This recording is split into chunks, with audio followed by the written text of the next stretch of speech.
Hi, this is Polly Rico, the chair of the Enosburg-Richford Unified Union School District.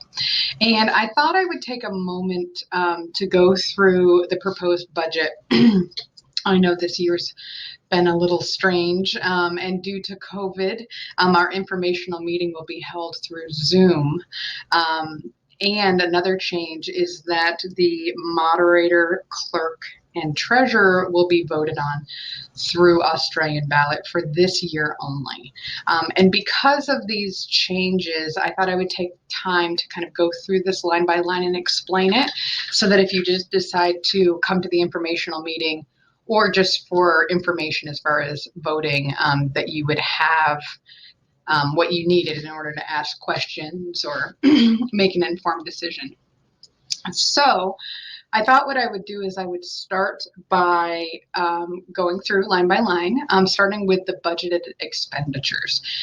This line are the expenses that we as the school board have the control over. So out of all of the lines in this is the one line that we make the decisions about. So you will see that the budgeted expenditures for this year, there's a pretty significant change. And I'm going to explain what that means and where that came from. So for the Enosburg and Richford side, we have in the past not recorded tuition paid to Cold Hollow Career Center. And the reason why we didn't record that is because we also took in that money. So we spent it, but we also received it. So it was, we didn't need to record that. But with changed accounting practices, the state recommends that we record the expense that we're paying to Cold Hollow Career Center, as well as what we're taking in, that revenue. So you can see in the next line, which is revenue, you'll see that is also a very large number. And that is because of the tuition that we have taken in that we also expended. Now, another driver of this number for the expenses is health insurance costs. So just a little explanation there. So what you do is you take your expenditures minus your revenue, and that gives you this line, the equals education spending. And so you can see what that number is. And then you take the education spending and you divide it, the next line, by the number of pupils we have, the number of students. And as of 2/9/21, you can see we're down 13 students, 13.11. And so after you figure out, you take your per pupil and you take your equalized education spending, and that equals your per pupil education spending, which you can see is $15,177. And so in your mailing, you'll notice that we also sent a graph that shows us where we are in the county average and in the state average, where we fall. And this is last year's numbers, I should say. And you can see we are still well below the county average and the state average as far as per pupil spending. And so the next line, which is divided by dollar yield, this number is set by the state. And so this number sometimes moves between now and your actual tax bill. But right now the state is coming in and telling us that they are going to spend this amount of money, $11,385, as the dollar yield.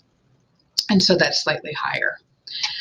Which then gives us an equalized residential school tax rate. And so you can see from last year's budget to this year's budget, we are down a penny.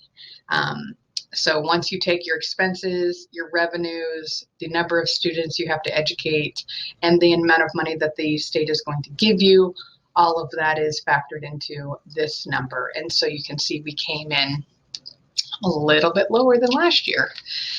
So now comes another level that's also set by the state, and that is the common level appraisal, the CLA. And so this number is based on your property values. And so the rule of thumb is that if your property values go up, your tax rate goes down. And if your common level appraisal goes down, your tax rate goes up. And so you can see that in Enosburg, the tax rate, the common level appraisal went down, which is increasing the tax rate by 3 cents. Now, I don't know if you've heard in the media and on the news that they were talking about an estimated 9-cent increase. And so you can see that we have come in well below that with a 3-cent increase. So not as significant as what was reported. And then in Richford, this is a little bit different, but the property taxes, the common level appraisal also went down.